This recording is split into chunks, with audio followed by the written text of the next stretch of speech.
সুপ্রিয় দর্শক, আসসালামু আলাইকুম। এইমাত্র পাওয়া রাতের সর্বশেষ আপডেট সংবাদে আপনাকে জানাই স্বাগতম। শুরুতে জানাবো সংবাদ শিরোনাম।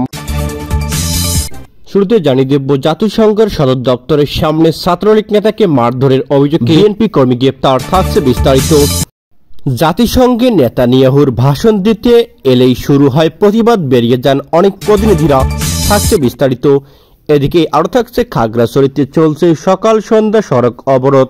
থাকছে বিস্তারিত এবং সবশেষ জানিয়ে দেব, বিদেশে পালিয়ে যাওয়ার সময় সোহেলকে বিমানবন্দরে আটকে দিল ইমিগ্রেশন পুলিশ। এতক্ষণ শুনছিলেন সংবাদ শিরোনাম, এবার থাকছে বিস্তারিত। যুক্তরাষ্ট্রের নিউ ইয়র্কে জাতিসংঘের সদর দপ্তরের সামনে নিষিদ্ধ ছাত্রলীগের এক নেতাকে মারধরের ঘটনায় যুক্তরাষ্ট্র বিএনপির এক কর্মীকে গ্রেপ্তার করেছে যুক্তরাষ্ট্র পুলিশ। তার নাম রিয়াজ রহমান হোসেন। স্থানীয় সময় বেলা 2:30টার দিকে ঘটনা ঘটে। মারধরের শিকার ছাত্রলীগ নেতার নাম হৃদয় মিয়া। হৃদয় মিয়াকে শারীরিক আঘাতের কারণে রিয়াজকে গ্রেপ্তার করেছে New York City police department NYP. এদিকে পুলিশ রিয়াজকে হাতকড়া পরিয়ে কারাগারে নিয়ে যায় আর হৃদয়কে ম্যানহাটনের একটি হাসপাতালে ভর্তি করেছে ইউআইপি। এদিকে হৃদয় ছাত্রলীগের যুক্তরাষ্ট্র শাখার সভাপতি পদপ্রার্থী। এদিকে আরও জানা যায়, হাসপাতাল থেকে প্রথমে ছাত্রলীগ নেতা হৃদয় মিয়া বলেন, আমাদের বিক্ষোভ শেষে বাসায় যাওয়ার জন্য হাঁটছিলাম। এমন সময় এক যুবক এসে আমাকে এবং আওয়ামী লীগকে গালাগালি করে। আমি বললাম, আমি আপনাকে চিনি না, জানি না আমাকে কেন গালিগালাজ করছেন। একথা বলতে অতর্কিতভাবে আমাকে মাথায়, ঘাড় ও মুখে ঘুষি মেরেছে। এদিকে হৃদয় বলেন, আমি মাটিতে পড়ে গেলে পাশে থাকা পুলিশ এসে আমাদের দুজনকেই ধরে। পড়ে অন্য আরেকজন পুলিশ এসে বলে রিয়াজ প্রথম আঘাত করেছে। পরে পুলিশ আমাকে ছেড়ে দিয়ে তাদের গাড়িতে করে হাসপাতালে দিয়ে যায়। এদিকে যুক্তরাষ্ট্র বিএনপির জ্যেষ্ঠ সহসভাপতি কেন্দ্রীয় কার্যনির্বাহী সদস্য গিয়াসউদ্দিন বলেন, রিয়াজ আমাদের একজন কর্মী। আমি থানায় গিয়েছিলাম, কথা বলেছি, আশা করছি খুব দ্রুত সে ছাড়া পেয়ে যাবে। গিয়াসউদ্দিন আরও বলেন, ওই ছাত্রলীগ নেতা এয়ারপোর্টে বিএনপির মহাসচিব মির্জা ফখরুল ইসলাম আলমগীরকে অকথ্য ভাষায় গালিগালাজ করেছে। সেই ক্ষোভ থেকে রিয়াজ তাকে মেরে দুটি হাত ভেঙে দিয়েছে। ছাত্রলীগ কর্মীরা আমাদের অনুষ্ঠানে ভণ্ডুল করতে এসেছিল, এজন্য সে বেধড়ক মার খেয়েছে। ফিলিস্তিনের চলমান আগ্রাসনের জন্য বিশ্বব্যাপী নিন্দা ও আন্তর্জাতিক অপরাধ আদালতের আইসিসি গ্রেপ্তারের পরোয়ানার মধ্যে জাতিসংঘের সাধারণ পরিষদের অধিবেশনে ভাষণ দিয়েছেন ইসরায়েলের প্রধানমন্ত্রী বেনিয়ামিন নেতানিয়াহু। এ সময় অনেক দেশের প্রতিনিধিরা প্রতিবাদ জানিয়ে অধিবেশন কক্ষ বর্জন করেন। নেতানিয়াহুর ভাষণ ঘিরে বড় বিক্ষোভ হয়েছে যুক্তরাষ্ট্রের নিউ ইয়র্কেও। জাতিসংঘের সাধারণ পরিষদের ৮০তম অধিবেশনের চতুর্থ দিন ছিল এদিন। ভাষণের জন্য নেতানিয়াহুর নাম ঘোষণার সঙ্গে সঙ্গে বিভিন্ন দেশের প্রতিনিধিরা অধিবেশনে কক্ষ ত্যাগ করে আসন ছেড়ে উঠে দাঁড়ান। এক পর্যায়ে তারা অধিবেশন কক্ষ ত্যাগ করেন, ওয়াক আউট করেন। প্রতিনিধিরা যখন অধিবেশন কক্ষ ছেড়ে যাচ্ছিলেন তখন সেখানে উপস্থিত অনেকে হাততালি দেন। এ সময় শীষ বাজাতেও শোনা যায়। পরিষদের সভাপতি শৃঙ্খলা বজায় রাখতে বললেও তাতেও কাজ হয়নি। পরে নেতানিয়াহু যখন ভাষণ দিচ্ছিলেন তখন তার সামনে আসনগুলো ফাঁকা দেওয়া হয়।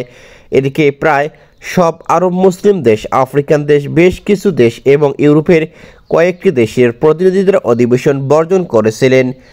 জাতিসংঘের অধিবেশনে দেওয়া ভাষণে নেতানিয়াহু মধ্যপ্রাচ্য, গাজা সংঘাত, ইরান সহ নানা বিষয় নিয়ে কথা বলেন। ঠিক একই সময় নিউ ইয়র্কে জাতিসংঘ ভবনের কাছে গাজায় জাতিগত নিধনের প্রতিবাদে বিক্ষোভ করেন হাজার হাজার মানুষ।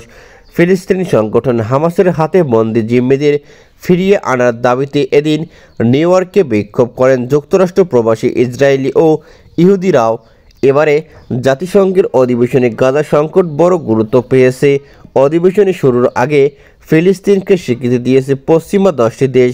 অধিবেশনে দেওয়া বক্তব্যে ইসরায়েলের নিন্দা জানিয়েছেন বিভিন্ন দেশের নেতারা, যেমন জাতিগত নিধনে অভিযোগ নেতানিয়াহুকে আন্তর্জাতিক বিচার আদালতে আইসিসিতে তোলার দাবি জানান চিলির প্রেসিডেন্ট গ্যাব্রিয়েল বোরিস। ইতিমধ্যে আইসিসিতে ইসরায়েলের বিরুদ্ধে জাতিগত নিধনের অভিযোগ মামলা করেছে দক্ষিণ আফ্রিকা। খাগড়াছড়িতে স্কুল ছাত্রীকে ধর্ষণের প্রতিবাদ ও দোষীদের গ্রেপ্তারের দাবিতে যুগ্ম ছাত্র জনতার ডাকে চলছে সকাল সন্ধ্যা সড়ক অবরোধ। ভোর থেকে শুরু হওয়া এই অবরোধ চলবে সন্ধ্যা পর্যন্ত। এদিকে জম্মু ছাত্র জনতা নামে একটি সংগঠনের ব্যানারে ডাকা এ অবরোধ স্থবির হয়ে পড়েছে। পাহাড়ের জনজীবন ভোর থেকে অবরোধের সমর্থনে জেলার বিভিন্ন স্থানে রাস্তায় টায়ার জ্বালিয়ে পিকেটিং করেছে অবরোধকারীরা। সকাল থেকে খাগড়াছড়ি শহরের চেঙ্গিরবিচ স্টেডিয়াম এলাকা, গুইমারা উপজেলা বাইলসারা যৌথ খামার এলাকায় পিকেটিং করে সড়কে টায়ারে আগুন দেয় ছাত্র জনতা। অবরোধের ফলে খাগড়াছড়ি থেকে দূরপাল্লার যাত্রী ও পণ্যবাহী যান চলাচল বন্ধ রয়েছে আপাতত। এদিকে মাটিরাঙ্গায় শনিবার সাপ্তাহিক হাট বারের দিন হলেও ক্রেতা বিক্রেতার উপস্থিতি কম। একই সঙ্গে বন্ধ রয়েছে জেলার অভ্যন্তরীণ সড়কের যান চলাচল, এমনকি অবরোধ ঢাকাসহ দূরপাল্লার নৈশকতার অনেক গাড়ি বিভিন্ন স্থানে আটকা পড়েছে। তবে জেলা শহর ও বিভিন্ন উপজেলা শহরের এজি বাইক ও মোটরসাইকেল সহ ছোট ছোট যানবাহন চলাচল করতে দেখা গেছে। এদিকে অবরোধ চলাকালে জেলার কোথাও কোনো অপ্রীতিকর ঘটনা ঘটেনি জানিয়ে সিনিয়র সহকারী পুলিশ সুপার কাজী ওয়াজেদ আলী বলেন, গুরুত্বপূর্ণ পয়েন্টে পুলিশ মোতায়েন রয়েছে। নৈশ কোচগুলো নিরাপত্তা পাহারায় শহরে পৌঁছেছে।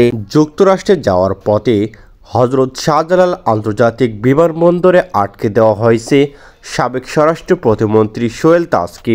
তাজউদ্দিন আহমেদের কন্যা ও সোহেল তাজের বোন মাহাজাবিন মাহমেদ মিমি সংবাদ মাধ্যমে বিষয়টি নিশ্চিত করেছেন। তিনি জানান, সোহেল তাজের বিদেশ যাত্রা বাধা দেওয়া হয়েছে। এদিকে আরও জানা যায়, কেন বাধা দেওয়া হয়েছে তা এখন স্পষ্ট করে বলেনি কেউ। এদিকে সে বিষয়ে বিস্তারিত কিছু জানাতে রাজি হননি, কেবল বলেছেন সেটা তাদেরকে জিজ্ঞাসা করুন। অন্যদিকে হজরত শাহজালাল আন্তর্জাতিক বিমানবন্দরে ইমিগ্রেশন কর্তৃপক্ষ নিশ্চিত করেছে ভ্রমণরত থাকায় সোহেল তাজ ত্যাগ করতে পারেনি। আওয়ামী লীগ সরকারের আমলে 2001 সালের নির্বাচনে গাজীপুর 4 কাপাসিয়া থেকে জাতীয় সংসদ নির্বাচিত হন সোহেল তাজ। 2008 সালে একই আসন থেকে পুনরায় সংসদ সদস্য হিসেবে নির্বাচিত হন। 2009 সালে 6 জানুয়ারি আওয়ামী লীগ নেতৃত্বাধীন মন্ত্রিসভায় স্বরাষ্ট্র প্রতিমন্ত্রীর দায়িত্ব পান সোহেল তাজ। 1 বছরের 1 মে মন্ত্রিসভা থেকে ব্যক্তিগত কারণ দেখিয়ে পদত্যাগ করেন তিনি। 2012 সালের 23 এপ্রিল সংসদ সদস্য পদ থেকেও পদত্যাগ করেন সোহেল তাজ।